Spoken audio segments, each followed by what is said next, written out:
பிதாவாய் இருக்கும் என்று சொல்லப்பட்டபடியே தன் அநேக ஜாதிகளுக்கு தகப்பனாவதை நம்புகிறதற்கு ஏதும் இல்லாதிருந்தும் அதை நம்பிக்கையோடு விசுவாசித்தார்.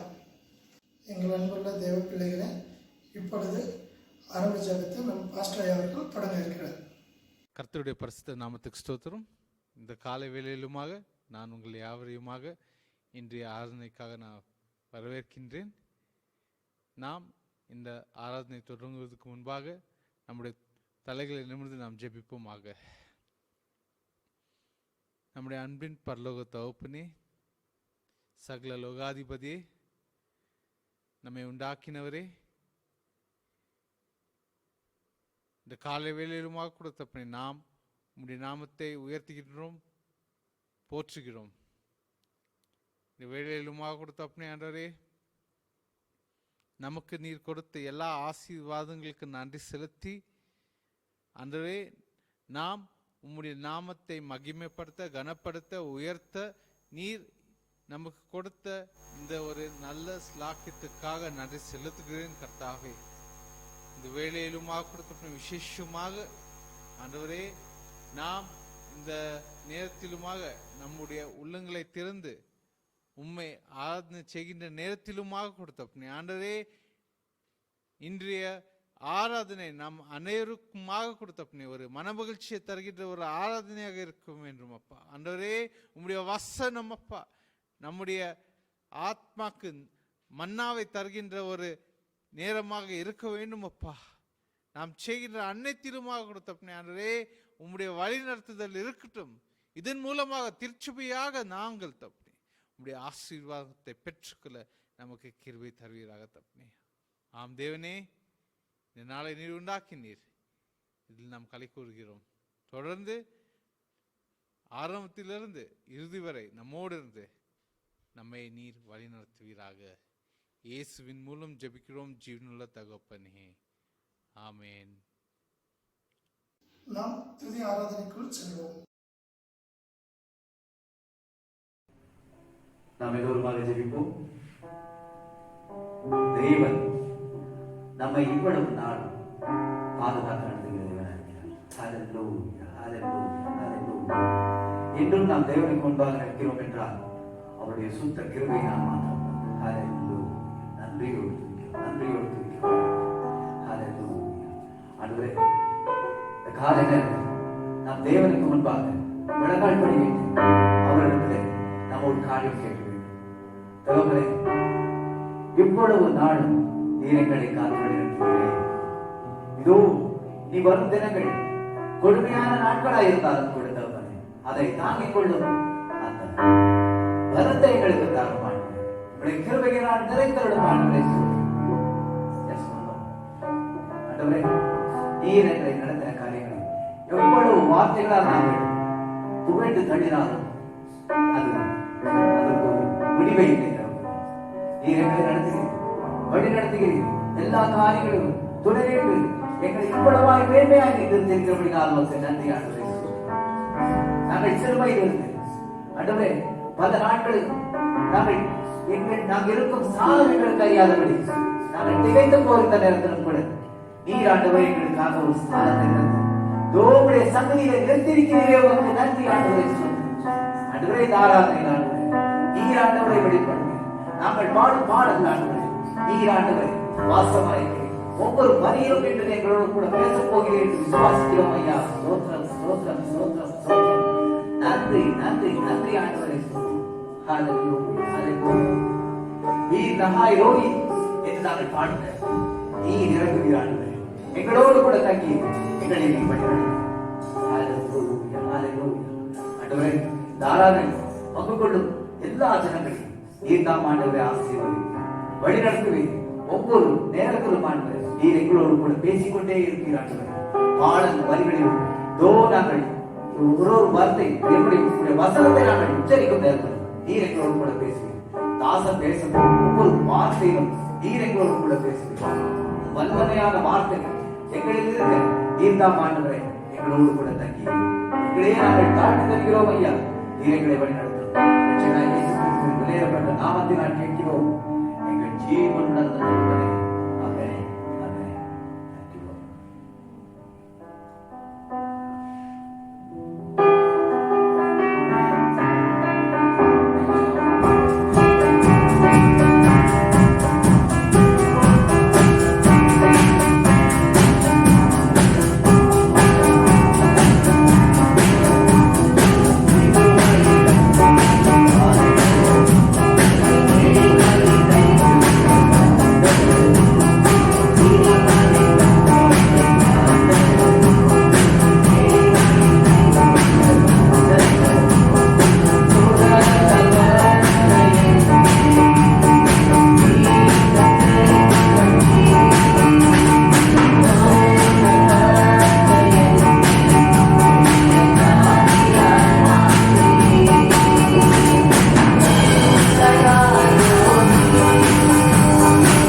நாட்களில் நாங்கள் சுற்றித் திரிந்த காலங்களில் நாங்கள் எந்த ஒரு சந்தோஷத்தையும் காணவில்லை. ஆனால் சுதந்திரவாணி நாங்கள் ஆராதிக்கும் நேரம் நீர் ஆண்டவரை மறுபடி எங்களுடைய வாழ்ந்த பெற்று பொருளுகிறது. ஆண்டவரை நீர் வாக்குத்தத்தம் செய்ததை போல நீர் சொன்னதை நிறைவேற்றும் செய்வராயிருக்கிறேன். நன்றி நன்றி நன்றி நன்றி. நாம் எல்லோரும் தேவன் நம்மை அழைத்திருக்கிறார். அதன்படி அவர் நம்மை அவருடைய ஊழியத்திலே ஒரு சில காரியங்களை தேவன் நமக்கு செய்ய அவர் ஸ்தானத்தை தந்திருக்கிறார். இந்த காலை நேரத்தில் நாம் எல்லோரும் தகப்பனே என்னை நீர் அழைத்தீராக உமக்கு நன்றி நன்றி நன்றி நன்றி. என் ஊழியத்தின் ஆதாரமாய் இருக்கிறீர்கள். எவ்வளவு நிந்தைகள் வந்தாலும் எவ்வளவு சோதனைகள் வந்தாலும் நான் எந்த இடத்தில் உண்மை விட்டு உன் பாதத்தை விட்டு விலகாமல் நான் இருக்கிறேன். எனக்கு பாக்கியம் தருவான் என்று நாம் ஒவ்வொருவரும் கேட்போம். நம் தேவன் அவர் நம்மை பார்க்க நீ என்னுடைய உத்தம ஊழியன் என்று அவர் சொல்லும்படியாக நாம் அவருடைய பாதத்திலே இருந்து அவருடைய ஊழியத்தை செய்வோம். நம்மை நாம் யோசிப்போம். தேவனுக்கு முன்பாக இந்த பாடலை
Father,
சோதனைகள் மனம் சோத வைத்தாலும்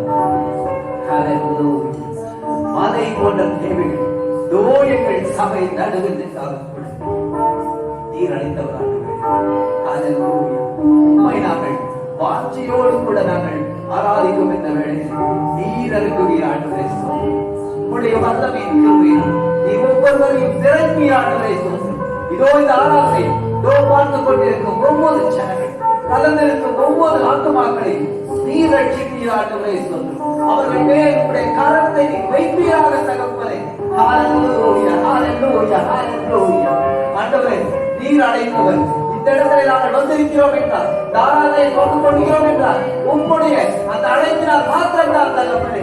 நீர் எங்களை விசேஷமாக அழைத்து வந்திருக்கிறோம். எங்களையே நாங்கள் சாட்சி தந்திருக்கின்றோம். நீர்தான் பயன்படுத்துகிறோம். எந்த சூழ்நிலையிலும் எந்த கஷ்டத்திலும் எந்த ஒரு பிரச்சனையிலும் மாட்டியிருக்கும் யாராவது இந்த இடத்திலே இருந்தால் நீர் ஆண்டவரே அவற்றிலிருந்து ஒரு விடுதலை தாரும் ஆண்டவரே. சோத்திரம் சோத்திரம் சோத்திரம் சோத்திரம்.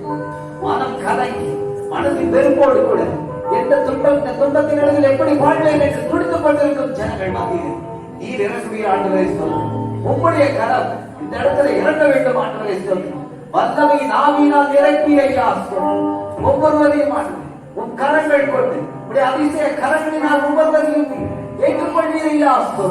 ஒவ்வொருவரையும் ஆசீர்வதி உடைய வல்லமையின் அபிஷேகத்தினால் இருக்கும் இடத்திலே அவர்கள் அபிஷேகத்தோடு உடைய ஆத்மாவை அவர்களுடைய கூட்டுவீரையா. எங்களை நாங்கள் தாழ்த்து கொண்டு கொடுக்கும் நீராடுவது இந்த இடத்துல எங்களோடு கூட இருக்கு வாசமா இருக்கு. வெளிப்படுகிறார்கள் எந்த ஞானத்தினால் தேவனிடத்தில் பேச வேண்டும் என்று வாஞ்சியோடு கூட ஒவ்வொருவரும் நினைத்திருக்கிறார்கள். அவர்களுக்கு இந்த நாளில் ஒரு பதிலை நீர் தருவீரையா.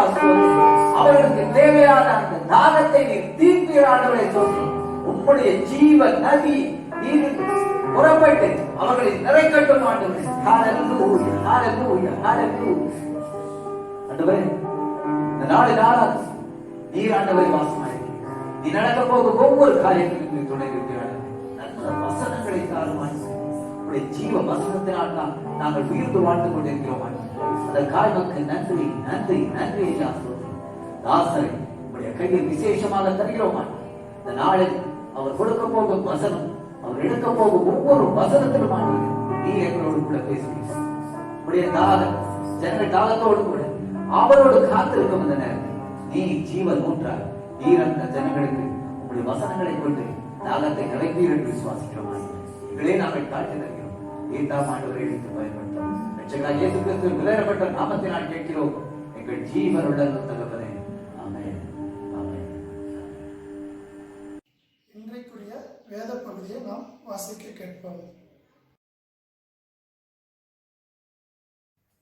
இன்றைக்காக தெரிந்து கொள்ளப்பட்ட வேத பாடம் ரோமர் 1ஆம் அதிகாரம் வசனங்கள் 1 17 வரை. ரோமர் 1ஆம் அதிகாரம் வசனங்கள் 1 17 வரை. இயேசு கிறிஸ்துவின் ஊழியக்காரனும் அப்போஸ்தலன் ஆகும்படி அழைக்கப்பட்டவனும் தேவனுடைய சுவிசேஷத்திற்காக பிரித்தெடுக்கப்பட்டவனும் ஆகிய பவுல் ரோமபுரியில் உள்ள தேவ பிரியரும் பரிசுத்தவான்கள் ஆக்கும்படி அழைக்கப்பட்டவர்களும் ஆகிய அனைவருக்கும் எழுதுகிறதாவது, நம்முடைய பிதாவாகிய தேவனாலும் கர்த்தராகிய இயேசு கிறிஸ்துவினாலும் உங்களுக்கு கிருபையும் சமாதானமும் உண்டாவதாக. இயேசு கிறிஸ்துவை குறித்து தேவன் தம்முடைய தீர்க்க தரிசனங்கள் மூலமாய் பரிசுத்த வேதாகமங்களில் முன்னே தம்முடைய சுவிசேஷத்தை பற்றி வாக்குத்தத்தங்கள் பண்ணினபடி கர்த்தராகிய இயேசு கிறிஸ்துவானவர் மாம்சத்தின்படி தாவீதின் சந்நிதியில் பிறந்தவரும் பரிசுத்தமுள்ள ஆவியின்படி தேவனுடைய சுதன் என்று மரித்தோரிலிருந்து உயிர்த்தெழுந்ததினாலே பலமாய் ரூபிக்கப்பட்ட தேவகுமாரனுமாய் இருக்கிறார். அவர் சகல ஜாதிகளையும் அவர்களுக்குள் இயேசு கிறிஸ்துவினால் அழைக்கப்பட்டவர்களாகிய உங்களையும் தமது நாமத்தின் நிமித்தம் விசுவாசத்துக்கும் கீழ்ப்படிய பண்ண பொருட்டு எங்களுக்கு கிருபையும் அப்போஸ்தல ஊழியத்தையும் அருள் செய்திருக்கிறார். உங்கள் விசுவாசம் உலகமெங்கும் பிரசித்தமாய் இருக்கிறபடியினாலே முதலாவது நான் உங்கள் எல்லாருக்காகவும் இயேசு கிறிஸ்துவின் மூலமாய் என் தேவனை ஸ்தோத்திரிக்கிறேன். நான் ஜெபம் பண்ணும் போதெல்லாம் இடைவிடாமல் உங்களை நினைத்து கொண்டு இருக்கிறதை குறித்து தமது குமாரனுடைய சுவிசேஷத்தினாலே என் ஆவியோடு நான் சேவிக்கிற தேவன் எனக்கு சாட்சியாயிருக்கிறார். நீங்கள் ஸ்திரப்படுவதற்காக ஆவிக்குரிய சில வரங்களை உங்களுக்கு கொடுக்கும் படிக்கும் உங்களிலும் என்னிலும் உள்ள விசுவாசத்தினால் உங்களோடு கூட நானும் ஆறுதல் அடையும் படிக்கும் உங்களை காண வாஞ்சியா இருக்கிறபடியினாலே எவ்விதத்திலாவது நான் உங்களிடத்தில் வருகிறதற்கு தேவனுடைய சித்தத்தினாலே எனக்கு நல்ல பிரயாணம் சீக்கிரத்தில் கிடைக்க வேண்டும் என்று வேண்டிக் கொள்கிறேன். சகோதரரே, புறஜாதிகளான மற்றவர்களுக்குள்ளே நான் பலனை அடைந்தது போல உங்களுக்குள்ளும் சில பலனை அடையும்படிக்கு உங்களிடத்தில் வர பலமுறை யோசனையா இருந்தேன். ஆயினும் இதுவரைக்கும் எனக்கு தடை உண்டாயிற்று என்று நீங்கள் அறியாதிருக்க எனக்கு மனதில்லை. கிரேக்கருக்கும் மற்ற அந்நியர்களுக்கும் ஞானிகளுக்கும் மூடருக்கும் நான் கடனாளியா இருக்கிறேன். ஆகையால் ரோமாபுரியில் இருக்கிற உங்களுக்கும் என்னால் இயன்ற மட்டும் சுவிசேஷத்தை பிரசங்கிக்க விரும்புகிறேன். கிறிஸ்துவின் சுவிசேஷத்தை குறித்து நான் வெட்கப்படேன். முன்பு யூதரிலும் பின்பு கிரேக்கரிலும் விசுவாசத்திற்கென அவனுக்கு ரட்சிப்பு உண்டாவதற்கு அது தேவ பலனாய் இருக்கிறது. விசுவாசத்தினாலே நீதிமான் பிழைப்பான் என்று எழுதியிருக்கிறபடி விசுவாசத்தினால் உண்டாகும் தேவ நீதி விசுவாசத்திற்கென்று அந்த சுவிசேஷத்தினால் வெளிப்படுத்தப்படுகிறது. ஆமென். நாம் இப்போது சாட்சியின் நேரத்திற்குள் போவோம். ஒரு சாட்சியை நாம் கேட்போம். இந்த 2 மாதங்களாக இந்த லாக்டவுன் நாட்களில் தேவாதி தேவன் இந்த நாள் வரைக்கும் என்னை மட்டுமாய் நல்லபடியாக காத்து வந்த தேவனுக்கு கோடி நன்றி செலுத்துகிறேன். இந்த நாட்களிலும் கூட பார்த்தீங்கன்னா லாக்டவுன் டைமில் என் ஹஸ்பண்டும் பிள்ளைங்களும் போய் மதுரைக்கு போனாங்க, பிள்ளைங்களை விட்டுட்டு வந்துடலான்னு. அப்படி சூழ்நிலையில் பார்த்தீங்கன்னா அங்கே மாட்டிக்கிட்டாங்க. நானும் இங்கே தனிமையில் இருக்கிறேன். தனிமையில் இருந்தாலும் கூட ஆண்டவருடைய பிரசனமும் அவருடைய கிருபையும் என்னை தாங்கினதுனால இவ்வளோ நாட்களும் என்னை ஆண்டவருடைய மகிமை என்னோடு கூட இருந்தனால தைரியமாக இருக்கும்படியாகவும் எந்த ஒரு பயம் இல்லை, எந்த ஒரு கலக்கம் இல்லை, எந்த ஒரு சோர்வு இல்லை. எல்லா சூழ்நிலையும் ஆண்டவர் என்னோடு கூட இருந்தார். அதே போல் எலியாவை காகத்தை கொண்டு ஆண்டவர் போசித்தது போல் இந்த நாட்களிலும் என்னை ஒரு குறைவு இல்லாமல் எல்லா நேரத்திலும் 3 வேளையும் ஆண்டவர் உணவை கொடுத்து ஆசீர்வதித்தார். அவர் கோடி நன்றி செலுத்துகிறேன். அதே போல் பார்த்தீங்கன்னா நம்ம ஜெபிக்க முடியாத சூழ்நிலை இருக்குதே, என்ன பண்ணுறது, அப்படி ஒரு மனமாக ஜெபிக்கணுமே அப்படின்னு சூழ்நிலை வரும்போது பிரேயர்சல் எல்லாரோட சேர்ந்து பிரேயர்சலில் ஜெபிக்கும்படியாகவும் அவங்களுடைய சாட்சிகளை கேட்கும்போது எனக்கும் ஒரு உற்சாகத்தை கொடுக்கக்கூடியதாகவும் ஒரு தைரியத்தை கொடுக்கக்கூடியதாகவும் இருந்துச்சு. ஆண்டவர் பெரியவர், நல்லவர். அவரை போல ஒரு நல்ல தெய்வம் அந்த உலகத்தில் யாருமே இருக்கவே முடியாது. மனுஷரை காட்டிலும் ஆண்டவருடைய கிருபை என்னை ஒவ்வொரு நாளும் தாங்கிறது, ஆறுதல் படுத்தியது, தேர்தல் படுத்தியது. எவ்வளோ ஃபோன்கள் வந்தாலும் கூட ஆண்டவருடைய அன்பு மாற்றம் என்னை அவ்வளவா வழி நடத்துனது. அதே போல் பார்த்தீங்கன்னா அவருடைய அன்பின் ஆழத்தை அறிந்து கொள்ளும்படியா, இன்னும் எவ்வளோ ஆழம் அகலம் தெரியாது, ஆனாலும் அவருடைய அன்பின் ஆழத்தை இன்னும் அறிந்து கொள்ளும்படியா தேவன் வைத்தார். அதற்காக கோடி நன்றி செலுத்துகிறேன். அவர் என்னை மட்டுமாய் காத்ததற்காக அவர் கோடி நன்றி செலுத்துகிறேன். இனிமேலும் காப்பாருன்னு நம்பிக்கையோடு இருக்கிறேன். எப்போ ஆண்டவர் என்னை என் ஃபேமிலியோடு சேர்க்கணும்னு அவருக்கு சித்தம் இருக்குதோ அந்த சித்தத்தின்படி என்னை ஆண்டவர் வழி நடத்துவார். அதற்காக கோடி நன்றி செலுத்துகிறேன். இன்னும் ஆவிக்குரிய வாழ்க்கையில் பாஸ்டிங் ப்ரேயரு, அதே மாதிரி கேர்சல் எல்லாத்துலேயும் கலந்து கொண்டு ஆண்டவருடைய நாமத்தை நான் ஸ்தோத்திரிக்கிறேன். இன்னும் அவருக்குள்ள நான் வளரும்படியாக இன்னும் என்னை ஆண்டவர் பலப்படுத்தணும். அதற்காக ஆண்டவருக்கு கோடி நன்றி செலுத்துகிறேன். என்னை வழி நடத்துறதற்காகவும் நன்றி. ஒரு மகிமை மேகம் இந்த இடத்தை மூடுதே, ஒரு மகிமை மேகம் என் ஜனத்தை மூடுதே, ஒரு மகிமை மேகம் இந்த இடத்தை மூடுதே, ஒரு மகிமை மேகம் என் ஜனத்தை மூடுதே, விலகாத மேகம் நீ, முன் செல்லும் மேகம் நீ, விலகாத மேகம்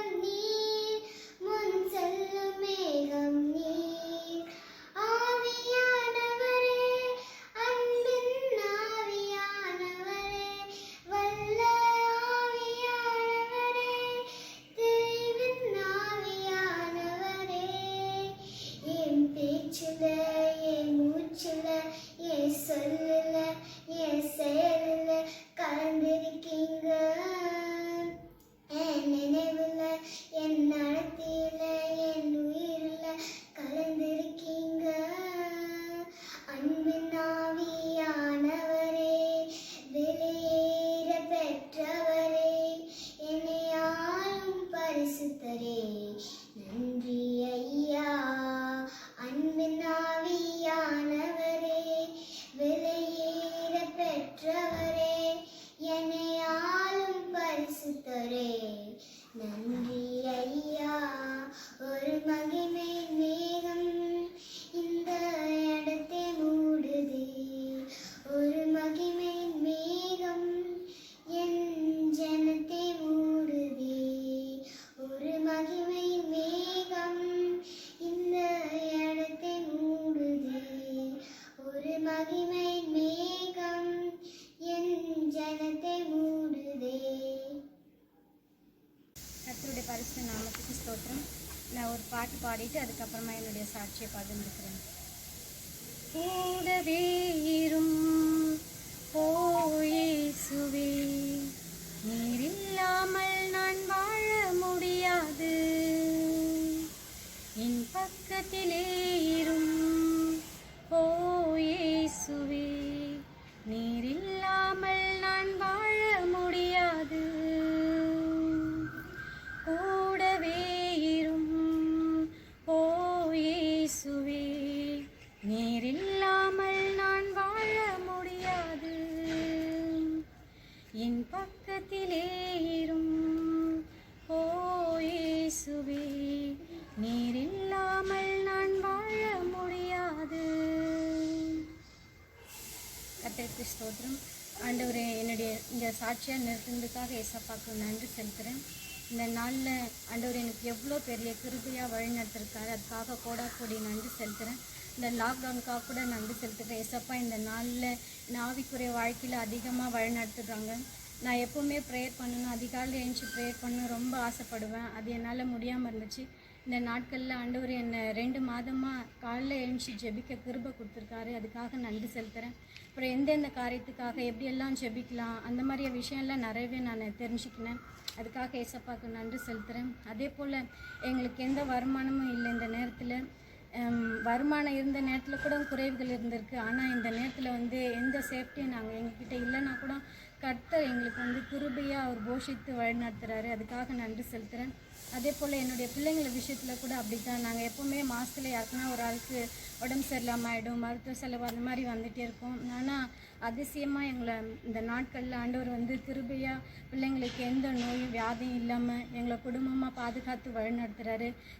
தேவாதி தேவன் ஆண்டவர் எங்களுக்கு பெரிய கிருபைனால அனுதினமும் எங்களை வழிநடத்தி வர்ற கிருபைக்காக எங்களுக்காக உதவி செஞ்ச எல்லாருக்கும் கூட இந்த நேரத்தில் நன்றி செலுத்தி ஆண்டவரை ஸ்தோத்தரிக்கிறேன். அப்புறம் என்னுடைய வாழ்க்கையில் கூட தேவன் தேவ மனுஷங்க மூலமாக என்னுடைய காரியங்கள் என்னுடைய குறைகள் எல்லாவற்றையுமா விலக்கி எங்களுடைய வாழ்க்கையை ஆசீர்வாதமான வாழ்க்கையை நடத்துறதுக்கு தேவையில்லாத காரியங்களுடைய வாழ்க்கையிலேருந்து விலக்கி வெளிப்படுத்தி ஆண்டவர் வழி நடத்தி வர்றாரு. அதுக்காக கூட நன்றி செலுத்தி கோடான கோடி துதி ஸ்தோத்திரங்களை எழுத்தி நன்றி செலுத்துகிறேன். Amen. Thank you. Praise Lord church. இந்த லாக்டவுன் நாளில் எப்படி எடுத்துக்கிறதுனா, இந்த மாதிரி ஒரு சந்தர்ப்பம் எப்போவுமே வந்ததில்லை. இப்போ ஃபேமிலியோடு நிறைய நேரம் குடும்பத்தோடு உக்காண்டு பேசுகிறதுக்கு ஜெபிக்கிறதுக்கு நாங்கள் வேத வாசிப்போம். காலையில் அதிகாலை ஜெபம், செயின் ப்ரேயர், நைட் ப்ரேயர், நிறைய கடவுளோட ஜெபிக்கிறதுக்கு பேசக்கூடிய ஒரு அதிகமான ஒரு நேரத்தை நாங்கள் பயன்படுத்திக்கணும். ரொம்ப நல்லா போச்சு. ஃபேமிலியோட ரொம்ப சந்தோஷமாக இருந்தோம். நல்ல ஒரு சேஃபோடு கூட நாங்கள் இருந்தோம். எந்த ஒரு ப்ராப்ளமும் இல்லை. இந்த 2 மாத காலத்தில் ஒரு நோய் நொடி கூட இல்லாமல் கர்த்தர் ரொம்ப பாதுகாத்து பராமரித்து வச்சார். நான் கர்த்தருக்கு அதிகமாக நான் நன்றி சொல்கிறேன். அது அடுத்தது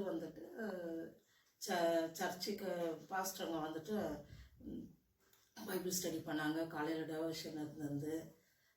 பின்ன அப்போ தொடர்பு கொண்டாங்க. ஒரு குடும்பத்தோடவும் எப்படி இருக்கிறீங்கன்னு நல்லா விசாரித்தாங்க. அது ஒரு பெரிய காரியம்.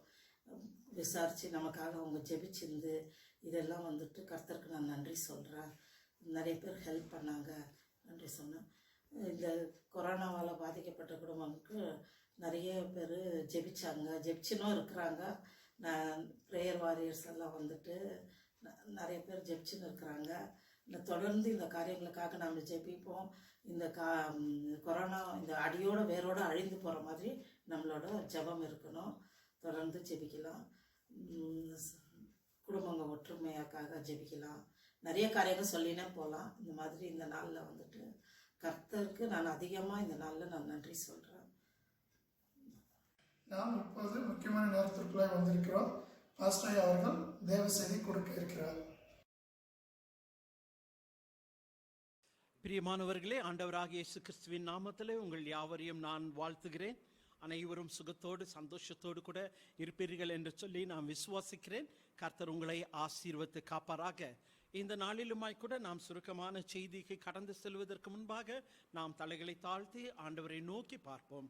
எங்கள் பரலோக பிதாவே, வானத்திற்கும் பூமிக்கும் ஆண்டவராயிருக்கிற எங்கள் நேச தகப்பனே, அடியேன் உம்முடைய சமூகத்தில் வந்து நிற்கிறேன். இப்பொழுதுமாய் கூட உம்முடைய சத்திய வசனங்களை நாங்கள் தியானிக்கும் பொழுது கர்த்தர் தாமே எங்களுடைய இருதயத்தையும் எங்களுடைய செவியையும் விருத்த சேதனம் செய்து ஆண்டவரே, நாங்கள் உம்முடைய சத்தியத்தை கேட்கும்படியாக உம்முடைய பரிசுத்த ஆவியானவர் கிரியை செய்ய உம்முடைய சமூகத்தில் எங்களை ஒப்பு கொடுத்து ஜெபிக்கிறோம். நீர் எங்களோடு கூட பேசும். அடியேன் முற்றிலும் உம்முடைய சமூகத்தில் ஒப்பு கொடுக்கிறேன். நீர் எங்களோடு கூட என்னோடு கூட பேசி வழி நடத்தி எங்களை ஆசீர்வதிக்கும்படியாக இயேசு ஆண்டவர் நாமத்திலே ஜெபிக்கிறேன் ஜீவனுள்ள பிதாவே, ஆமேன், ஆமேன். அருமையானவர்களே, இந்த நாளிலே ரோமர் எழுதின நிருபத்திலிருந்து 1ஆம் அதிகாரத்திலே 17 வசனங்களை வாசிக்க கேட்டோம். மிகவும் அருமையான ஒரு புஸ்தகம் இது. இந்த புஸ்தகத்திலே இந்த 17 வசனங்களை குறித்தும் தியானிக்க நேரம் இல்லாததாலே சுருக்கமாக சில காரியங்களை சொல்லி நாம் இந்த நாளின் செய்திக்குள்ளாக கடந்து செல்வோம். முக்கியமாக இந்த வசனங்களிலே இருந்து 3 காரியங்களை எடுத்து உங்கள் மத்தியிலே பகிர்ந்து கொள்கிறேன். முதலாவது பரிசுத்த ஆவியானவர், இரண்டாவது விசுவாசம், மூன்றாவது தேவ நீதி. ஆகையால இந்த 3 காரியங்களை குறித்து ஒரு சில காரியங்களை இந்த நாளிலே ஒவ்வொன்றிலும் இருந்து நாம் கற்றுக்கொள்ள போகிறோம். அப்போஸ்தலனாகிய பவுல் ரோமாபுரியருக்கு தன்னுடைய சுவிசேஷ ஊழியத்தை அந்த இடத்துல செய்யும்படியாக மிகவும் வாஞ்சி உள்ளவராக அவர் காணப்பட்டார். ஆனால் அவரால் அங்கே செல்ல முடியவில்லை. ஆகையாலே இந்த பத்திரிகையின் மூலமாக அவர் இந்த நிருபத்தை அவர்களுக்கு எழுதி அனுப்புகிறார். அந்த இடத்திலே பார்க்கும் பொழுது இந்த இவருடைய பரிசுத்த வாழ்க்கை அல்லது விசுவாச வாழ்க்கை, சுவிசேஷ ஊழியங்கள் சபையிலே எப்படி இருக்கிறது, அவர்கள் என்ன செய்ய வேண்டும் என்று சொல்லி அவர்களை குறித்து சொல்லும் பொழுது அவள் பழைய ஏற்பாட்டில் உள்ள காரியங்களையும் இயேசு கிறிஸ்துவினுடைய நாட்களிலே நடந்த காரியங்களை எல்லாம் அவர்களுக்கு சுருக்கமாக விளக்கி அவர் சொல்லி கடந்து செல்கிறவராய் இருக்கிறார். ஆகையால இந்த வசனத்திலே பார்க்கும் பொழுது ஒரு சில வசனங்களை மாத்திரம் நான் உங்கள் மத்தியிலே சொல்லி கடந்து செல்கிறேன். 5ஆம் வசனத்தை படிக்கலாம். 5ஆம் வசனத்திலே சொல்லப்படுகிறது, மாம்சத்தின்படி தாவீதின் சந்ததியில் பிறந்தவரும் பரிசுத்தமுள்ள ஆவியின்படி தேவனுடைய சுதன் என்று மரித்தோரிலிருந்து உயிர்த்தெழுந்ததினாலே பலமாய் ரூபிக்கப்பட்ட தேவகுமாரனாயிருக்கிறார். அருமையான தேவனுடைய பிள்ளைகளை, இந்த வசனத்தை பாருங்கள். ஆண்டவராகிய இயேசு கிறிஸ்து பரிசுத்தமுள்ள ஆவியின்படி தேவனுடைய சுதன், அதாவது தேவகுமாரன் என்று உயிர்த்தெழுந்ததினாலே பலமாய் ரூபிக்கப்பட்டிருக்கிறார் என்று சொல்லப்படுகிறது. ஆகையாலே இந்த உலகத்திலே அநேக மகான்கள் வந்தார்கள், மரித்தார்கள், அவருடைய கல்லறைகள் எல்லாம் மூடப்பட்டிருக்கிறது. ஆனால் ஆண்டவராகிய இயேசு கிறிஸ்து தேவகுமாரன் அவர் உலகத்திலே வந்து பிறந்து அவர் பாடுகள் பட்டு மரித்து அடக்கம் பண்ணப்பட்டது. அவர் உயிரோடு கூட 3ஆம் நாள் எழுந்ததினாலே, அந்த உயிர்த்தெழுதினாலே அவர் பலமாய் தேவகுமார் என்று நிரூபிக்கப்பட்டிருக்கிறார் என்று சொல்லி அப்போஸ்தலனாகிய பவுல் இந்த இடத்திலே சொல்லுகிறார். இந்த இடத்திலே பார்க்கும் பொழுது பரிசுத்த ஆவியின்படி தேவசுதன் என்று சொல்லப்பட்டிருக்கிறது. அதாவது பரிசுத்தமுள்ள ஆவியினாலே தேவகுமாரன் என்று நிரூபிக்கப்பட்டிருக்கிறது என்று சொல்லி, இப்பொழுது பரிசுத்த ஆவியை குறித்து நாம் பார்ப்போம். பரிசுத்த ஆவியை குறித்து அநேகருக்கு அநேக சந்தேகங்கள் உள்ளன. ஒவ்வொரு செய்திகளை கேட்கிறோம், என்ன இவர்கள் இப்படி சொல்லுகிறார்கள், அவர்கள் அப்படி சொல்லுகிறார்கள் என்று சொல்லி மற்றவர்களை சொல்லுவதை கேட்பதை காட்டிலும் வேதம் நமக்கு என்ன சொல்லுகிறது, வேதத்திலே என்ன எழுதப்பட்டிருக்கிறது என்று சொல்லி நாம் புரிந்து கொள்வது மிகவும் முக்கியமான காரியமாயிருக்கிறது. பழைய ஏற்பாட்டு காலத்திலே, ஆதியாகமத்திலிருந்து புதிய ஏற்பாட்டு காலத்திலே வெளிப்படுத்தல் வரையிலும் பரிசுத்த ஆவியினுடைய கிரியைகள் அநேக இடத்திலே சொல்லப்படுகிறதாக காணப்படுகிறதா இருக்கிறது. ஆகையாலே பரிசுத்த ஆவியின் குணநலங்கள் அநேக காரியங்கள் வேதத்திலே நாம் காண முடியும், வாசிக்க முடியும், தெரிந்து கொள்ள முடியும். ஆதியாகமம் 1ஆம் அதிகாரத்திலே சிருஷ்டிகரின் கர்த்தா சிருஷ்டிப்பின் நாட்களில் இருக்கும் பொழுது ஆவியானவர் அந்த இடத்திலே அசைவாடி கொண்டிருந்தார் என்று சொல்லி வேதம் சொல்லுகிறது. பிதா, குமாரன், பரிசுத்தாவியானவர். பழைய ஏற்பாட்டு காலத்திலும் புதிய ஏற்பாட்டு காலத்திலும் இந்த திரியேக தேவன் ஒருவர். அந்த திரியேக தேவன் எல்லா காலங்களிலும் கட்டங்களிலும் கிரியை செய்து வருகிற தேவனாக இருக்கிறார் என்று வேதத்திலே நாம் தெளிவாக பார்க்கிறோம். மனுஷனை கடவுள் உண்டாக்கும் பொழுது அந்த மனுஷனை மண்ணிலிருந்து எடுத்து அவன் நாசியிலே ஊதினார். ஊதும் பொழுது அவன் ஜீவ ஆத்மா ஆனான் என்று சொல்லி வேதம் சொல்லுகிறது என்று சொல்லி நாம் அறிந்திருக்கிறோம். இன்னுமாய் ஆண்டவராகிய இயேசு கிறிஸ்துவினுடைய காரியங்களிலே பார்க்கும் பொழுது யோவான் 20:21 வாசிப்போம் என்று சொன்னால், இயேசு மறுபடியும் அவர்களை நோக்கி, உங்களுக்கு சமாதானம் உண்டாவதாக, பிதா என்னை அனுப்பியது போல நானும் உங்களை அனுப்புகிறேன் என்று சொல்லி அவர்கள் மேல் ஊதி பரிசுத்த ஆவியை பெற்றுக்கொள்ளுங்கள் என்று சொல்லுகிறார். இந்த சம்பவமானது ஆண்டவராகிய இயேசு கிறிஸ்து உயிர்த்தெழுந்த பிற்பாடு சீஷர்கள் எல்லாரும் அறையிலே இருக்கும் பொழுது அவர்கள் மத்தியிலே ஆண்டவராகிய இயேசு கிறிஸ்து உயிர்த்தெழுந்த தேவனாக கடந்து வந்து அவர்கள் மேலே ஊதி பரிசுத்த ஆவியை பெற்றுக்கொள்ளுங்கள் என்று சொல்லுகிறார். அருமையான தேவனுடைய பிள்ளைகளே, இந்த இடத்திலே பார்க்கும் பொழுது இந்த இயேசு பரிசுத்த ஆவியினாலே கர்ப்பம் தரித்தார். அவர் ஊழியத்தை தொடங்கும் பொழுது, ஞானஸ்தானம் பெறும் பொழுது பரிசுத்த ஆவியானவர் புறாவை போல தன் மீது வந்து இறங்குகிறார் என்று சொல்லி நாம் பார்க்கிறோம். அப்படியாக நாம் பார்க்கும் பொழுது இந்த இடத்துல இந்த இயேசு கிறிஸ்து என்ன சொல்லுகிறார் என்று சொன்னால், உயிர்த்தெழுந்த பிற்பாடு தம்முடைய சீஷர்களுக்கு பரிசுத்த ஆவி ஊதி பெற்றுக்கொள்ளுங்கள் என்று சொல்லுகிறார். ஒரு சில காரியங்களை நாம் இந்த இடத்துல நாம் புரிந்து கொள்ள கடமைப்பட்டிருக்கிறோம். அதாவது, பரிசுத்த ஆவியானவர் இயேசுவோடு கூடவே இருக்கிறார். பரிசுத்த ஆவியினாலே தான் இயேசு கர்ப்பம் தரித்தார். ஆனால் ஆண்டவராகிய இயேசு கிறிஸ்து ஞானஸ்தானம் பெறும் பொழுது புறாவை போல வந்து இறங்கினார் என்று சொல்லப்படுகிறதா இருக்கிறது. அதாவது மற்ற ஜனங்கள், யோவான் ஸ்நானகனும் மற்ற அந்த இடத்தில் இருக்கிற மற்ற மக்கள் எல்லாரும் பரிசுத்த ஆவியின் அடையாளத்தை கண்டு கொள்ளும்படியாக அந்த புறாவை போல பரிசுத்த ஆவியானவர் இறங்கினார் என்று சொல்லி வேதத்திலே சொல்லப்படுகிறதா இருக்கிறது. ஆனால் இயேசு கிறிஸ்துவோடு கூட பரிசுத்த ஆவியானவர் இருக்கிறார். அவர் திரியேக தெய்வம், அவர் தேவகுமாரன். இதை நாம் புரிந்து கொள்ள வேண்டும். ஒருவேளை இது குழப்பமாக இருக்கலாம், ஆனால் இதுதான் உண்மை. இதை நாம் புரிந்து கொள்ள வேண்டியவர்களாகவே நாம் இருக்கிறோம். அடுத்தபடியாக பார்க்கும் பொழுது, இவர் ஊதி பரிசுத்த ஆவியை பெற்றுக்கொள்ளுங்கள் என்று சொல்லுகிறார். அப்போஸ்தலர் 2:8 சொல்லப்படும் பொழுது, பரிசுத்த ஆவியானவர் அவர்கள் அறை வீட்டிலே காத்திருக்கும் பொழுது அக்னிமயமான நாவுகள் வந்து அவள் மேலே இறங்கினது. அவர்கள் பற்பல பாஷையை பேச தொடங்கினார்கள் என்று சொல்லப்படுகிறது. அப்படி என்று சொன்னால் பரிசுத்த ஆவியின் பலன் இவர்களோடு கூட இருந்தது.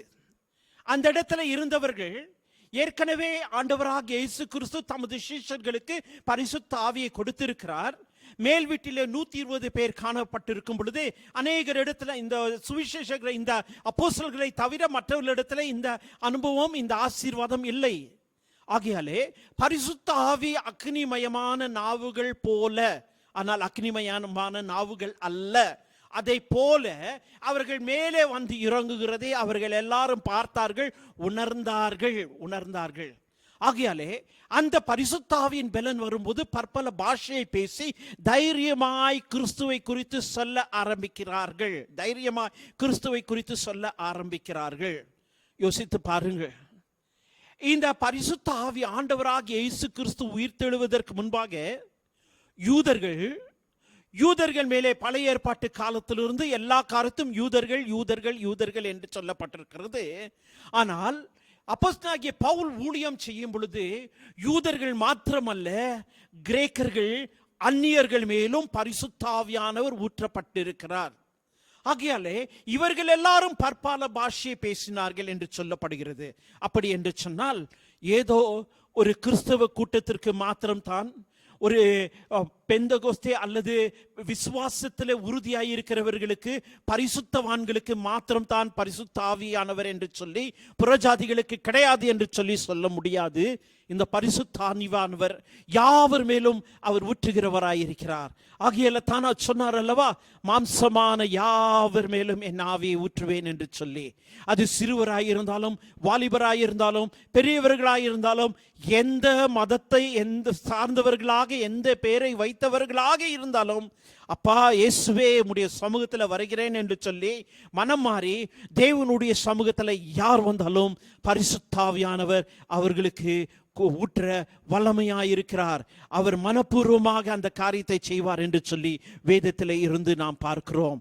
ஆகையாலே அப்போஸ்தலர் 2:38 சொல்லுகிறது, பேதுரு அவர்களை நோக்கி, நீங்கள் மனம் திரும்பி ஒவ்வொருவரும் பாவம் மன்னிப்புக்கென்று இயேசு கிறிஸ்துவின் நாமத்திலே ஞானஸ்தானம் பெற்றுக்கொள்ளுங்கள், அப்பொழுது பரிசுத்த ஆவியின் வரத்தை நீங்கள் பெற்றுக்கொள்வீர்கள் என்று சொல்லுகிறார். அந்த இடத்துல பார்க்கும் பொழுது மனம் திரும்பி ஞானஸ்தானம் பெறும் பொழுது பரிசுத்த ஆவியானவர் அவர்கள் பெற்றுக்கொள்கிறார் என்று சொல்லி இந்த வசனத்தில் சொல்லப்படுகிறது. அந்த முதலாம் நூற்றாண்டு காலத்தில் பேதுருவுடைய ஊழியத்தில் அவர்கள் எல்லாரும் மனம் திரும்பி அந்த ஞானஸ்தானத்துக்குள்ளாக கடந்து சென்றார்கள். பரிசுத்த ஆவியின் வரத்தை அவர்கள் பெற்றுக் கொள்கிறார்கள் என்று சொல்லி இந்த இடத்துல நாம் பார்க்கிறவர்களாக இருக்கிறோம்.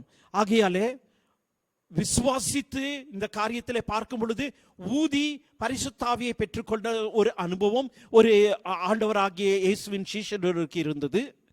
இரண்டாவதாக பார்க்கும் பொழுது மனம் திரும்பி ஞானஸ்தானம் பெற்று பரிசுத்த ஆவியை பெற்றிருக்கிற கூட்டமும் இந்த இடத்திலே காணப்படுகிறது என்று சொல்லி பார்த்தோம். அப்போஸ்தலர் 8:14-15 வசனங்களிலே பார்க்கும் பொழுது சமாரியா தேசத்து மக்களை குறித்து சொல்லுகிறது. இவர்கள் வந்த பொழுது அவர்களில் ஒருவனும் பரிசுத்த ஆவியை பெறாமல் கர்த்தராகிய இயேசுவின் நாமத்திலே ஞானஸ்தானம் மாத்திரம் பெற்றிருக்கிறதாக அவர்கள் கண்டு, அவர்கள் பரிசுத்த ஆவியை பெற்றுக்கொள்ளும்படி அவர்களுக்காக ஜெபம் பண்ணி அவர்கள் மேல் கைகளை வைத்தார்கள். அப்பொழுது அவர்கள் பரிசுத்த ஆவியை பெற்றார்கள். இந்த இடத்துல பாருங்கள், இப்பொழுது யூதர்கள் அல்லாத, யூதர்களால் வெறுக்கப்பட்ட, யூதர்களால் தாழ்த்தி நோக்கப்பட்ட இந்த பரிசேயர், இந்த சமாரியர்கள் வந்து ஆண்டவரை ஏற்றுக்கொண்டு மனம் திரும்பி ஆண்டவரை ஏற்றுக்கொண்டார்கள். ஆனால் அவர்கள் பரிசுத்த ஆவியை பெறாமல் இருக்கிறார்கள். ஞானஸ்தானம் மாத்திரம் பெற்றிருக்கிறார்கள், பரிசுத்த ஆவியை பெறவில்லை என்று சொல்லி இவர்களை கண்டு என்ன சொல்கிறார் என்று சொன்னால், அவர்கள் மேல் கைகளை வைத்தார்கள், அவர்கள் பரிசுத்த ஆவியை பெற்றார்கள். பாருங்கள், இவர்களுக்கு கைகளை வைத்து பரிசுத்த ஆவியை பெற்றுக்கொண்டார்கள் என்று சொல்லப்படுகிறது. முதலாவதாக ஆண்டவராகிய இயேசு கிறிஸ்து ஊதி பரிசுத்த ஆவியை பெற்றுக்கொள்ளுங்கள் என்றார்.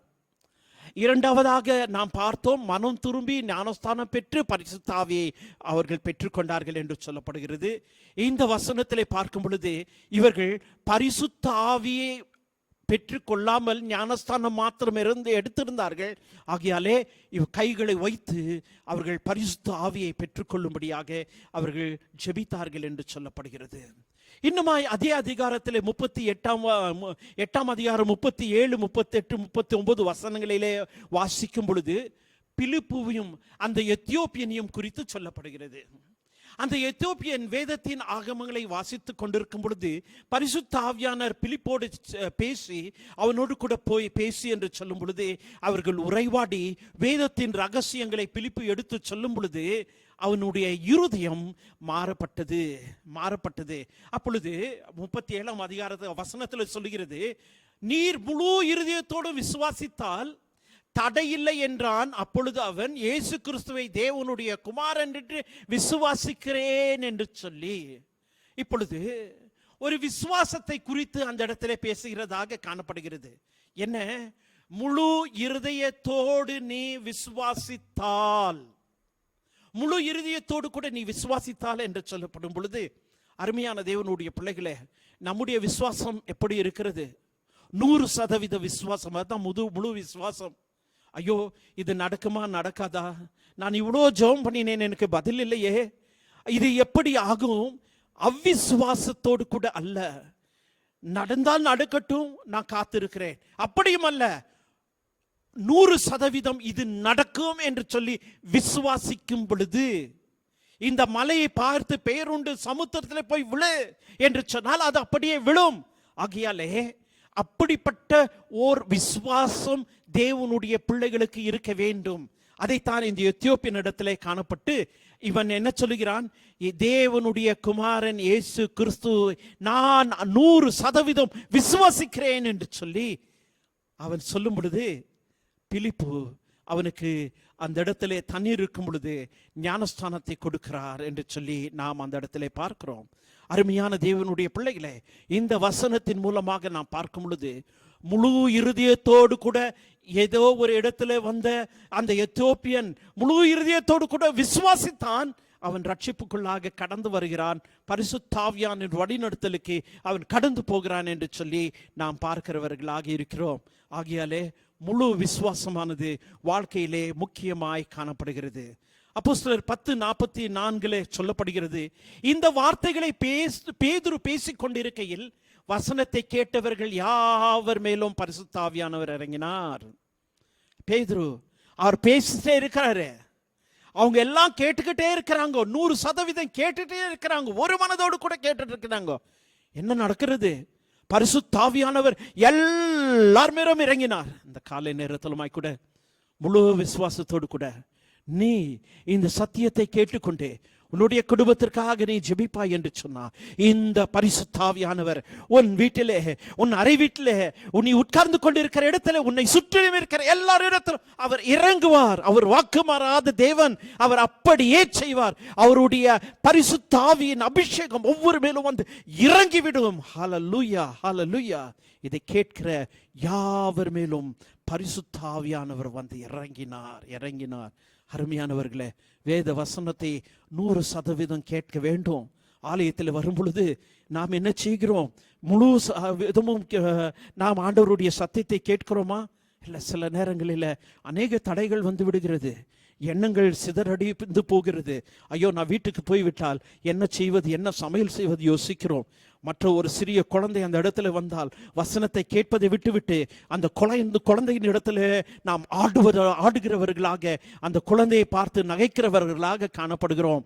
அல்லது ஆலயத்தில் உட்கார்ந்து வசனத்தை கேட்கும் பொழுது நம்முடைய கைபேசி, அதாவது செல்போனை வைத்துக்கொண்டு அதிலே பல காரியங்களிலே செய்து நம்முடைய எண்ணத்தை சிதறடிக்கிறவர்களாக காணப்படும். அஜாக்கிரதையாய் தேவ வசனத்தை கேட்கிறவர்களும் உண்டு. அருமையான தேவ பிள்ளைகளே, அப்படி இருக்கும் பொழுது இந்த பரிசுத்த ஆவியினுடைய அபிஷேகத்தை இழந்து போகிறவர்களாக காணப்படுவீர்கள். ஆகையாலே வசனத்தை கேட்ட யாவர் மேலும் அவர் பரிசுத்த ஆவியானவர் இறங்கினார் என்று சொல்லப்படுகிறது. 19ஆம் அதிகாரத்தில் வரும் பொழுது பவுல் அவர்கள் மேல் கைகளை வைத்த போது பரிசுத்த ஆவி அவர்கள் மேலே வந்தார். அப்பொழுது அவர்கள் அந்நிய பாஷையை பேசி தீர்க்க தரிசனம் சொன்னார்கள் என்று சொல்லப்படுகிறது. இப்பொழுது பவுல் அவர் ஜெபிக்கிறார். கைகளை வைத்து பரிசுத்த ஆவி அவர்கள் மேல் வருவதற்காக ஜெபிக்கும் பொழுது அவர்கள் எல்லாரும் அந்நிய பாஷைகளை பேசி தீர்க்க தரிசனம் சொல்லுகிறவர்களாக அவர்கள் எல்லாம் மாறினார்கள். அருமையான தேவனுடைய பிள்ளைகளே, எவ்வளவு ஆசீர்வாதமான காரியம் பாருங்கள். நீ விசுவாசித்தால் இவைகளுக்கு மேலாக உனக்கு நடக்கும். கை வைத்து ஒரு போதகரோ ஒரு இன்னொருவரோ கை வைத்து ஜெபித்து இந்த பரிசுத்த ஆவியை பெற்றுக்கொள் என்று சொல்லுவது அல்ல. நீ 100% விசுவாசித்து ஆண்டவரிடத்தில் நீ கேட்கும் பொழுது நீ பெற்றுக்கொள்வாய். ஆகையாலே நீ அந்த பரிசுத்த ஆவி வரத்தை பெற்றுக்கொள்ள தகுதியுள்ளவர்களாக இருக்க வேண்டும் என்று சொல்லுகிறார். ஆகையாலே இந்த பரிசுத்த ஆவியானவர் நமக்குள்ளே வந்து நமக்குள்ளே வாசம் பண்ணும் பொழுது எபேசியரில் சொல்லப்படுகிற காரியம் என்ன என்று சொன்னால், விசுவாசிகளான பொழுது, நீயும் நானும் விசுவாசிகளான பொழுது எப்படி வேத வசனத்தை கேட்டு அதற்கு கீழ்ப்படிந்து அதனுடைய பிள்ளைகளாக நாம் நடக்கும் பொழுது வாக்குத்தத்தம் பண்ணப்பட்ட பரிசுத்த ஆவியால் அவருக்குள் முத்திரை போடப்பட்டிருக்கிறோம். பரிசுத்த ஆவியால் முத்திரை போடப்பட்டிருக்கிறோம். அல்லேலூயா. நீங்க சொல்லுவீங்களா? நான் பரிசுத்த ஆவியினால் முத்திரை போடப்பட்டவன், நான் பரிசுத்த ஆவியினால் முத்திரை போடப்பட்டவள். அல்லேலூயா. சொல்லுவீங்களா? இப்பொழுது நீங்கள் சொன்னால் கர்த்தர் கேட்பார். அதனால சொல்லுகிறது என்னென்று சொன்னால், அப்பா பிதாவே என்று கூப்பிடுகிற புத்திர சுவீகார ஆவியை நமக்கு கொடுத்திருக்கிறார். அது மாத்திரமல்ல, அவர் என்ன செய்திருக்கிறாரா? அப்பா பிதாவே என்று சொல்லி புத்திர சுவீகார ஆவி, சுதந்திரம். நான் இயேசுவின் பிள்ளை, நான் இயேசுவின் பிள்ளை, அவரை நான் கூப்பிடுகிறேன், அவரோடு கூட உறவாடுகிறேன். அந்த சுதந்திரம் அவர் கொடுத்திருக்கிறார். யாருக்கு? பரிசுத்த ஆவியினால் முத்திரை போடப்பட்டிருக்கிற எல்லாருக்கும் அந்த ஆசீர்வாதங்கள் இருக்கிறது. ஆகையாலே அவர் சொல்லுகிறார், தேவனுடைய ஆவி உங்களில் வாசமாயிருக்கிறது, நீங்கள் தேவனுடைய ஆலயமாயிருக்கிறீர்கள் என்று சொல்லுகிறார். தேவனுடைய பிள்ளைகளை இரண்டாவதாக பார்க்கும் பொழுது 16ஆம் வசனம் சொல்லுகிறது, கிறிஸ்துவனுடைய சுவிசேஷத்தை குறித்து நான் வெட்கப்படேன். முன்பு யூதரிலும் பின்பு கிரேக்கரிலும் விசுவாசிக்கிறவனவனோ அவனுக்கு ரட்சிப்பு உண்டாவதற்கு அது தேவ பலனாயிருக்கிறது. இந்த வசனத்தை பாருங்க, முன்பு யூதரிலும் பின்பு கிரேக்கரிலும். அதாவது நான் ஏற்கனவே சொன்னேன், முன்பு யூதர், பரிசுத்த ஆவியானவர் யூதர்கள் மேலே வந்து ஆதியாகமத்திலிருந்து பார்க்கும் பொழுது ஆண்டவரால் தெரிந்து கொள்ளப்பட்ட மக்கள் மீது பரிசுத்த ஆவியானவர் அங்கங்க வந்து இறங்கினார் என்று சொல்லி நாம் பார்க்கிறோம். புதிய ஏற்பாட்டில் ஆண்டவராகிய இயேசுவினுடைய ஊழியங்களிலே நாம் பார்க்கும் பொழுது யூதர்கள் மனம் திரும்பி வந்தார்கள். மனம் திரும்பி வந்தவர்களெல்லாம் ஆண்டவர் பரிசுத்த ஆவியினாலே முத்திரைத்து போட்டார் என்று சொல்லப்படுகிறோம். ஆனால் இந்த இடத்துல வரும்போது கிரேக்கர்கள், ஆண்டவரை அறியாத மக்கள், மற்றவர்கள் எல்லாரும் விசுவாசிகளான போது ரட்சிப்புக்கு அது வந்து அவர்களுக்கு தேவ பலனாயிருக்கிறது. விசுவாசம் உனக்கு அது தேவ பலனாயிருக்கும். நாம் யூதர்கள் அல்ல, நாம் ஆண்டவருடைய பிள்ளைகள், ஆபிரகாமின் சந்ததிகள். அப்படி இருந்தாலும் இந்த நேரத்திலும் கூட அவர் என்ன சொல்லுகின்ற சொன்னால், நம்முடைய விசுவாசம் நமக்கு அது தேவ பலனாயிருக்கிறது. அந்த தேவ பலன் உன்னை ரட்சிப்புள்ளே களிக்கூற வைக்கிறது என்று சொல்லி நாம் இந்த இடத்துல பார்க்கிறவர்களாயிருக்கிறோம். அப்படி இந்த வசனத்தில் அவர் இன்னுமாய் சொல்லும் பொழுது சுவிசேஷத்தை குறித்து நான் வெட்கப்படேன் என்று சொல்கிறார். அருமையான தேவ பிள்ளைய, பைபிளை தூக்கின்னு வரதுக்கு வெக்கமா இருக்கா? திடீர்னு ஜெபம் பண்ணுங்கன்னு சொன்னா வெக்கமா இருக்கா? பாட்டு பாடுங்கன்னு சொன்னது வெக்கமா இருக்கா? பவுல் சொல்றாரு, நான் ரட்சிக்கப்பட்ட தேவனுடைய பிள்ளை, ஆவியிலே அபிஷேகப்பட்ட தேவனுடைய பிள்ளை, நான் வெட்கப்பட மாட்டேன், எப்பொழுதும் கர்த்தரை துதிப்பேன். தாவீது சொல்லுகிறார், கர்த்தரை எக்காலத்திலும் ஸ்தோத்திரிப்பேன், அவருடைய துதி எப்பொழுதும் என் வாயில் இருக்கும் என்று சொல்லி தாவீது ராஜா சொல்லுகிறது போல நாம் கூட கடவுளுடைய பிள்ளைகளாக, கடவுளுடைய சுவிசேஷத்தை குறித்து வெட்கப்படாத தேவனுடைய பிள்ளைகளாக, சீஷர்களாக இருக்க கடமைப்பட்டிருக்கிறோம். கடவுளுக்கு எப்பொழுதும் நன்றி செலுத்த வேண்டுவர்களாக இருக்கிறோம். வெட்கப்படாமல் இருக்கும் என்று சொன்னால் எந்த சூழ்நிலையும் கடவுளுக்கு நன்றி செலுத்தும். விசுவாசத்திலே நாம் மகிழ்ச்சி அடைபவர்களாக இருக்க வேண்டும். நம்முடைய விசுவாசத்தில் மாற்றமல்ல, இன்னொரு விசுவாசியை பார்க்கும் பொழுது இது தேவனுடைய பிள்ளை, விசுவாச பிள்ளை என்று சொல்லி அவரை பார்க்கும் பொழுது மகிழ்ச்சி உனக்குள்ளே வர வேண்டும். தேவனுடைய ஊழியத்தை சொல்ல ஆர்வமாக உள்ளவர்களாக நீங்கள் இருக்க வேண்டும். கிறிஸ்துவர்கள் வளர வேண்டும் என்று சொல்லி ஒரு பெரிய ஆசை உங்களுடைய இருதயத்திலே காணப்பட வேண்டும். நானும் தேவனுடைய வசனத்தில் ஊறி வளர வேண்டும் என்று சொல்லுகிற ஆசை உன்னுடைய இருதயத்துக்குள்ளாக இருக்க வேண்டும். கடவுளுடைய ராஜ்யத்தை நான் இந்த சபையின் மூலமாக கட்டுவேன், அந்த விருப்பமானது ஒவ்வொருக்குள்ளாக இருக்க வேண்டும். சபையினுடைய காரியத்திலே கடமை உணர்வு எப்பொழுது இருக்க வேண்டும். என் சபைக்காக, என் தேவனுக்காக, என்னுடைய தேவ ஊழியத்திற்காக நான் என்னுடைய கடமையை நிறைவேற்றுகிறேன் என்று சொல்லுகிற உணர்வு எப்பொழுதும் இருக்க வேண்டும். அந்த கடமைக்கு சாதகமாக கர்த்தர் உனக்கு பதில் கொடுக்கிறவராக காணப்படுகிறார். அருமையான தேவ பிள்ளைய, 17ஆம் வசனம் சொல்லுகிறது, விசுவாசத்தினாலே நீதிமான் பிழைப்பான். மார்ட்டின் லூத்தர், இந்த வசனம் அவரை முற்றிலும் மாற்றினது. அவர் முற்றிலும் மாற்றப்பட்டதுனாலே உலகத்தையே அவர் மாற்றிவிட்டார். தேவனுடைய பிள்ளைய, விசுவாசத்தினால் நீதிமான் பிழைப்பான். விசுவாசம் உன்னை நீதிமான்களாக வைக்கிறது, மாற்றுகிறது. அந்த விசுவாசமானது மற்றவர்களையும் மாற்றுகிறது.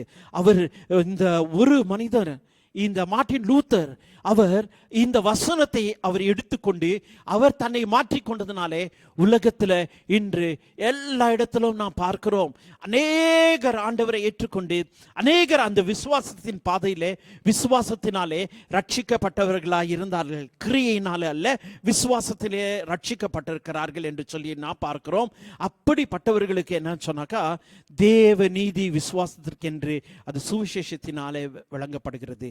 தேவ நீதியை செய்கிற மக்களாக இவர்கள் காணப்படுகிறார்கள் என்று சொல்லுகிறது. அருமையான தேவனுடைய பிள்ளைய, அருமையான அந்த சத்தியத்தை கேட்டோம். பரிசுத்த ஆவியானவரை குறித்து தெளிவாக நாம் பார்த்தோம். பரிசுத்த ஆவியினுடைய கிரியைகள், குணநலங்களை குறித்து நாம் இந்த காலை நேரத்திலே பார்த்தோம். விசுவாசத்தை குறித்து பார்த்தோம். இப்பொழுது தேவ நீதியை குறித்துமாய் கூட நாம் கேள்விப்பட்டோம். அருமையான தேவனுடைய பிள்ளைய, உன்னுடைய வாழ்க்கையில இந்த பரிசுத்த ஆவியானவர் கிரியை செய்யும் பொழுது உன்னுடைய விசுவாசம் பலனடைய வேண்டும். உன்னுடைய விசுவாசம் பலனடையும் பொழுது நீ தைரியப்பட்டு தேவனுடைய சுவிசேஷத்தின் ஊழியை செய்து உன்னுடைய வாழ்க்கையிலே தேவ நீதியை நிறைவேற்றுகிற பிள்ளையாக நீ காணப்பட வேண்டும். அருமையானவர்களே, இப்படி செய்ய கர்த்தர் உங்களோடு கூட இருந்து உங்களை ஆசீர்வதிப்பார். ஒரு ஊழியக்காரர் இருந்தாராம். ஆப்பிரிக்கா தேசத்திற்கு சென்று ஊழியத்தை செய்தார். ஊழியத்தை செய்யும் பொழுது மலைவாசி மக்கள் அநேகர் ஏற்றுக்கொண்டு மனம் திரும்பி பரிசுத்த ஆவியின் அபிஷேகத்தை பெற்று வந்தார்கள். ஆனால் அந்த மலைவாசிகளுடைய தலைவனோ மிகவும் முரடன், கோபக்காரனாயிருந்து இந்த ஊழியக்காரை மிகவும் வெறுத்து ஒரு நாளிலே தன்னுடைய ஈட்டியினாலே அவரை கொன்றுவிட்டார். இந்த ஊழியக்காரன் மரித்ததும் அந்த மலைவாசி மக்கள் கொண்டு போய் அவனுடைய சரீரத்தை அடக்கம் செய்து விட்டார்களாம். பிறகு ஒரு நாள் சில மாதங்கள் கடந்து சென்றன. ஒரு திடீரென்று அவர்கள் பார்க்கும் பொழுது ஒரு குதிரையிலே ஒரு வீரன் வந்து கொண்டிருக்கிறதை போல பார்க்கிறார்கள். அந்த குதிரையின் மேலே ஒரு பெரிய பண்டலும் இருக்கிறது. அதில் அவர்கள் வரும் பொழுது அவர் யார் இவர் என்று சொல்லி யோசித்து கிட்டே வரும் பொழுது அடையாளத்தை கண்டு கொண்டார்கள். அந்த ஊழியக்காரனுடைய மகனாம் இவன் ஏன் இப்படி வேகமாக குதிரையிலே வந்து கொண்டிருக்கிறான்? ஒருவேளை தன் தகப்பன் சாகடித்து விட்டான் என்று சொல்லி தலைவனை சாகடித்து விடுவானோ என்று சொல்லி அனைவரும் பார்த்திருக்கும் பொழுது இந்த குதிரை தலைவனுடைய வீட்டு வாசல் போய் நின்றதும் தலைவன் தன்னுடைய ஈட்டியோடு கூட அந்த இடத்திலே வெளியே வந்து நிற்கிறான். மக்கள் எல்லாரும் பயந்து கொண்டு பார்க்கிறார்கள். ஐயோ, தகப்பனை கொன்றது போல இவனையும் இந்த தலைவன் கொன்று விடுவானோ என்று சொல்லி. ஆனால் இந்த குதிரையில் வந்த இந்த இளம் வாலிபனோ தன்னுடைய குதிரையிலிருந்து இறங்கி அந்த தலைவனுடைய பாதத்தில் விழுந்து அழுது அவன் சொல்லுகிறான், ஐயா, என் தகப்பனை நீர் கொன்று போட்டீர்கள். ஆனால் உங்களை பார்க்கும் பொழுது என் தகப்பனை போல நீங்கள் இருக்கிறீர்கள். ஆகையாலே என்னுடைய தகப்பனுடைய ஆடைகளை எல்லாம் எடுத்து கொண்டு வந்து உம்முடைய பாதத்தில் வைக்கிறேன். இதை நீங்கள் போட்டுக்கொள்ளுங்கள். உங்களை பார்க்கும் பொழுது என் தகப்பனை போல இருக்கிறது. அதற்காகத்தான் நான் வந்தேன் இந்த இடத்துல என்று சொல்லுகிறார். இவனுடைய கல்லான இருதயமானது உடைந்து போகிறது. அந்த கொடூரமான எண்ணம் மாறுகிறது. ஐயோ, அவன் சொல்லுகிறான், தலைவன் சொல்லுகிறான் இளம் வாலிபனை பார்த்து, ஐயோ, நான் உன் தகப்பனை கொன்று விட்டேன், உன் தகப்பனை கொலை செய்தேன்.